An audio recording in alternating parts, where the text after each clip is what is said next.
Hello student, तो स्वागत है आपका स्ट्रगल स्टडी एकेडमी में। तो हम लोग देखेंगे प्रश्नावली 3.2 और आप तो जान ही चुके होंगे कौन सा ये चैप्टर है ना। तो आइए स्टार्ट करते हैं। इसमें प्रश्न संख्या हम लोग तीसरा देखेंगे। तो ये कुछ इस प्रकार है हमारा। तो क्वेश्चन नंबर तीसरा हमारा कह रहा है कि अनुपातों A1/A2, B1/B2 और C1/C2 की तुलना कर ज्ञात कीजिए कि निम्न रैखिक समीकरणों के युग्म संगत है या असंगत है। और इसमें कुल मिलाकर 5 प्रश्न दिए हुए दोस्तों। तो सबसे पहले अगर मैं बात कर लूँ इसको संगत और असंगत की, तो इस आप डायग्राम को ध्यान में रखिएगा। डायग्राम हम कह दें या ये हम कह दें बेसिक जो है ये कंप्लीट अगर है तो आपको सारा इसमें का क्वेश्चन हल हो जाएगा, है ना। तो यहाँ पे देखिए ध्यान से। नेक्स्ट जो पीछे वाला वीडियो होगा उसमें तो आप समझ चुके होंगे कि ये दो बहुपद दिया रहेगा हमको, है ना, जो कि आप इस प्रकार देख सकते हैं। अब देखिए अगर हम लोग A1/A2 करते हैं और ये बराबर नहीं होता है B1/B2, यानी A1 और A2 का अनुपात जो निकालने पर A1/A2 का अनुपात वो बराबर नहीं होगा B1/B2 के, तो इस कंडीशन में संगत होता है। और प्रतिच्छेदी रेखाएं होती है, ये तो आप समझ चुके हैं पहले ही वाले में, है ना। तो पहले पे काटेगा तो संगत, अब देखिए दूसरे पे काटता है तो असंगत, और नहीं काटता है तो संगत। तो आपको खाली केवल 2 चीज़ दिमाग में रखना है। पहले पे काटेगा तो संगत, नहीं काटेगा तो संगत। पहले पे काटेगा तो संगत, नहीं काटेगा तो संगत। बाकी असंगत वाले को छोड़ दीजिए। आपको ये पता हो गया ना कि खाली 2 जगह बस संगत होगा, तो असंगत तो अपने ही से याद हो जाएगा, है ना। तो फिर से समझ लीजिए, पहले वाले पे काटेगा तो संगत और नहीं काटेगा तब संगत। काटेगा तब संगत पहले वाले पर, नहीं काटेगा तब संगत। तो उम्मीद है ये समझ में आ गया होगा। ठीक है, 1-2 बार प्रैक्टिस कीजिएगा, आपका भी कंप्लीट हो जाएगा। तो आइए क्वेश्चन नंबर हम लोग तीसरा का पहला स्टार्ट करते हैं। तो यहाँ पे देखिए दोस्तों, पहला हमारा समीकरण दिया हुआ है 3x + 2y = 5 और दूसरा दिया हुआ है 2x - 3y = 7।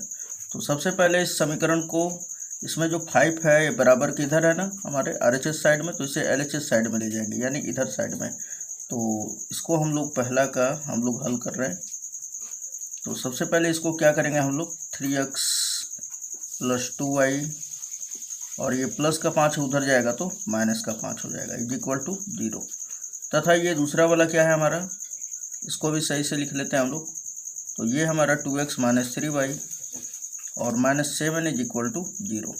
अब यहाँ से देखिए कि आप A1, B1 और C1 का मान ज्ञात करेंगे। तो ये हो गया हमारा A1 = 3, B1 = 2 और C1 बराबर क्या हो जाएगा, माइनस है तो माइनस ले लेंगे, तो ये -5।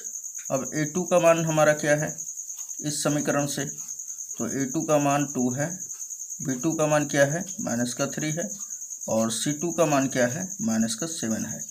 तो आइए अब अनुपात निकालते हैं। इसलिए A1/A2 का मान क्या है हमारा, 3/2 हो जाएगा, और B1/B2 का मान देखते हैं, B1/B2 का मान, तो ये हो जाएगा 2/-3, यानी कि -2/3 हो जाएगा। अब यहाँ हम लोग देख ले तो यहाँ पे लिखेंगे कि चूँकि A1/A2 का जो अनुपात है 3/2, वो B1/B2 के अनुपात के बराबर नहीं है। कहने का मतलब ये है कि यहाँ पे लिखेंगे कि A1/A2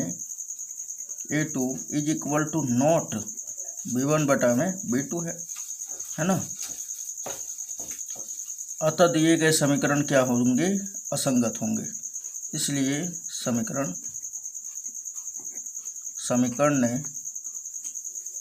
असंगत होंगे, संगत होंगे दोस्तों। पहले पे काटेगा तो संगत होगा ना, संगत होंगे। दिमाग से थोड़ा सा उतर गया, क्या होंगे दोस्तों, संगत होंगे, राइट। अब समीकरण नंबर इसमें दूसरा चलते हैं हम लोग, क्वेश्चन नंबर। तो क्वेश्चन नंबर दूसरा दिया है 2x - 3y = 8।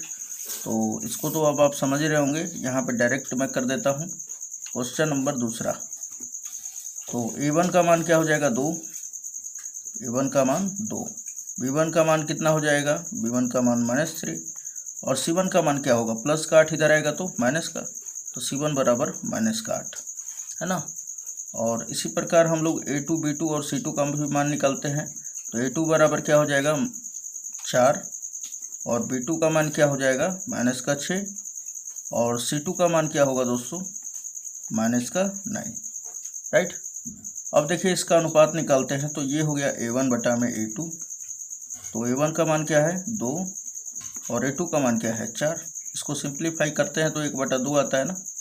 फिर B1 बटा में B2 निकालते हैं, B1 बटा में B2, ये -3 और ये -6, तो ये माइनस से माइनस कैंसिल आउट, 3 एकम 3, 3 दूना 6, यानी इसका भी अनुपात क्या मिला, तो देखा जाए तो यहाँ पे 1 बटा 2 ही मिला। ये और ये दोनों का दोनों क्या हो गया बराबर। अब C1 बटा में C2 देखते हैं इसका क्या होता है, तो C1 बटा में C2 का भी निकाल लेते हैं हम लोग। तो ये हमारा C1 बटा में C2, C1 का मान क्या है माइनस का 8 और C2 का मान क्या है माइनस का 9, ये कैंसिल आउट, क्या बचा हमारा 8 बटा में 9। अब देखिए यहाँ पे A1 बटा में A2 का अनुपात 1 बटा 2 है, B1 बटा में B2 का 1 बटा 2 है, लेकिन C1 बटा में C2 का अनुपात क्या है 8 बटा 9 है। तो कहने का मतलब है इसका अनुपात बराबर है इस अनुपात के, लेकिन नहीं बराबर है इस अनुपात के, है ना। तो हम लोग यहाँ पे लिख देंगे, चूँकि यहाँ A1 बटा में A2 is equal to B1 बटा में B2 है, लेकिन बराबर नहीं है C1 बटा में C2 के। तो देखिए पहला पे काटता है तब संगत और नहीं काटता है तब संगत, तो ये क्या हो जाएगा असंगत हो जाएगा ना। तो हम बोल देंगे है, इसलिए समीकरण क्या हो जाएगी, समीकरण असंगत होगी। क्या होगा, असंगत होगी। This is your answer. Question number तीसरा हम लोग देख लेते हैं दोस्तों। तो क्वेश्चन नंबर हमारा तीसरा है दोस्तों, 3 बटा में 2x plus 5/3y is equal to 7, है ना। तो यहाँ पे हम लोग क्वेश्चन नंबर तीसरा का ये बिंदु हम लोग लगा ले रहे हैं, और यहाँ पे बोलेंगे कि A1 बराबर, चूँकि यहाँ A1 बराबर कितना दिया है 3 बटा 2, और B1 बराबर कितना दे दिया है, तो B1 बराबर 5 बटा 3 है ना। उसके बाद C1 का मान क्या है, तो ये प्लस में उधर गया तो माइनस में, C1 बराबर क्या हो जाएगा माइनस का 7। अब यहाँ पे आ जाते हैं हम लोग A2 B2 और C2 पर, है ना। तो A2 बराबर क्या हो जाएगा 9 और B2 बराबर क्या हो जाएगा माइनस का 10 और C2 बराबर क्या हो जाएगा, ये प्लस में और इधर आएगा तो माइनस में, यानी माइनस का 14। इसको ध्यान में रखिएगा, ठीक है। अब निकालते हैं A1 बटा में A2 का अनुपात। ये हो गया हमारा A1 बटा में A2 इज इक्वल टू, अब देखिए A1 का मान क्या है 3/2 और A2 का मान क्या है 9, है ना। इसके भी बटा में एक छिपा हुआ है ना, तो एक ऊपर चला जाएगा, यानी 3 बटा 2 और एक ऊपर चला गया 9 नीचे आ गया, राइट। अब देखिए 3 तिहाई 9, 3 बार में चला जाएगा ना। तो कहने का मतलब है ये कितना बचेगा, तो 1 बटा में 2 तिया 6 हो जाएगा। ये हमारा किसका मिला A1 बटा में A2 का। अब अगर हम लोग B1 बटा में B2 निकालें, B1 बटा में B2, B1 का मान क्या है 5 बटा 3, तो बटा में -10 करेंगे तो ये गुणा हो जाएगा ना। तो 5 बटा में 3 गुणे क्या हो जाएगा, एक ऊपर चला जाएगा, ये माइनस आगे और बटा में 10 कटेगा, तो ये कटेगा तो आपका 2 बार में, यानी कि -1 बटा में 6 आ जाएगा। अब इसी प्रकार C1 बटा में C2 भी निकाल लेते हैं ना। C1 का मान कितना दिया है -7 और C2 का मान -14, -7 बटा में -14। ये तो आपको कितना आएगा, ये माइनस से माइनस कैंसिल आउट, और 7 एकम 7, 7 दूना 14, यानी 1 बटा 2। अब अगर हम लोग देखें यहाँ पर, तो सबसे पहले तो यही वाला दोनों का अनुपात क्या है बराबर नहीं है, है ना। इसके बारे में आप सोचना ही नहीं है। अगर आप भूल के भी इसका अगर मान निकाल दिए हैं, तो आप पहले इसको देखें कि क्या इसका अनुपात जो 1 बटा 6 है B1 बटा में B2 के अनुपात के बराबर है। तो यहाँ पे बोल देंगे कि चूँकि यहाँ A1 बटा में A2 is equal to not है B1 बटा में B2 के, तो आगे तो हमको C1 बटा में C2 के बारे में सोचना ही नहीं है। ये वाला खैर नहीं ही निकालिएगा तो ठीक रहेगा, ठीक है। तो जब बराबर नहीं है तो हम क्या कह सकते हैं, तो पहले पे जब काटेगा तो क्या हो जाएगा संगत, नहीं काटेगा तो संगत। तो ये पहला पे काट दिया तो संगत है, यहाँ पे लिख सकते हैं, इसलिए समीकरण संगत होंगी, संगत होंगी। ये हमारा आंसर हो जाता है, राइट, तीसरा का। अब आ जाते हैं हम लोग क्वेश्चन नंबर 4 पर। तो 4 में देखिए यहाँ पे क्या दिया है। 4 में दिया है 5x - 3y = 11 और दूसरा दिया है हमारा -10x + 6y = -22, है ना। तो देखिए यहाँ पे चौथा नंबर, तो चौथा नंबर में a1 का मान कितना हो जाएगा 5, b1 का मान कितना हो जाएगा -3, 11 को इधर लेके आएंगे तो कितना हो जाएगा c1 का मान -11। उसके बाद यहाँ पे मिल लेते हैं हम लोग a2 का मान कितना हो जाएगा -10, b2 का मान कितना हो जाएगा 6 और c2 का मान कितना हो जाएगा, ये माइनस में और इधर आएगा तो प्लस में, यानी ये 22 हो जाएगा, राइट। चलिए अब आगे देखते हैं हम लोग अनुपात निकालते हैं। तो a1 बटा में a2 करते हैं, ये बराबर 5 बटा में -10 हो जाएगा ना, ये कटेगा तो -1/2 दे देगा, है ना। 5 एकम 5, 5 दूना 10। अच्छा, अब उसके बाद b1 बटा में b2 निकाल लेते हैं हम लोग। तो b1 बटा में b2, b1 का मान कितना है बता सकते हैं आप। तो b1 का मान -3 और बटा में 6, -3/6। अब इसे अगर सिंप्लीफाई करते हैं तो -1/2 ही आता है। अब देखिए a1 बटा में a2 का जो मान है b1, ये -1/2, ये b1 बटा में b2 के बराबर है। अब c1 बटा में c2 करते हैं, तो ये हमारा c1 बटा में c2 = कितना दिया है -11 बटा में 22 है। तो इसको भी अगर सिंप्लीफाई करते हैं तो -1/2 आता है। तो यहाँ पे देख लेंगे कि बोलेंगे कि चूँकि यहाँ a1 बटा में a2 = है, देखिए a1 बटा में a2 का अनुपात कितना आया है -1/2, b1 बटा में b2 का भी मान कितना आया है -1/2, c1 बटा में c2 का भी मान -1/2, यानी सब इक्वल है ना। तो ये यहाँ पे बोलेंगे b1 बटा में b2 = c1 बटा में c2 बोलेंगे है, इसलिए समीकरण क्या हो जाएगी दोस्तों, संगत हो जाएगी। मैं क्या बोला, पहले पे काटेगा तब संगत, नहीं काटेगा तब संगत, है ना। तो ये संगत हो जाएगी, यहाँ पे लिख सकते हैं ये संगत है, कौन, समीकरण। तो चलिए क्वेश्चन नंबर 5 देख लेते हैं अब हम लोग। तो क्वेश्चन नंबर 5 दिया हुआ है हमारा 4 बटा में 3x + 2y = 8।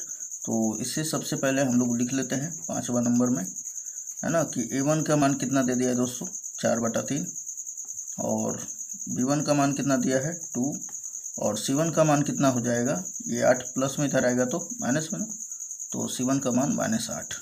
उसके बाद यहाँ पे देखते हैं हम लोग a2 का मान कितना है 2 और b2 का मान कितना है 3 और c2 का मान कितना है -12, राइट।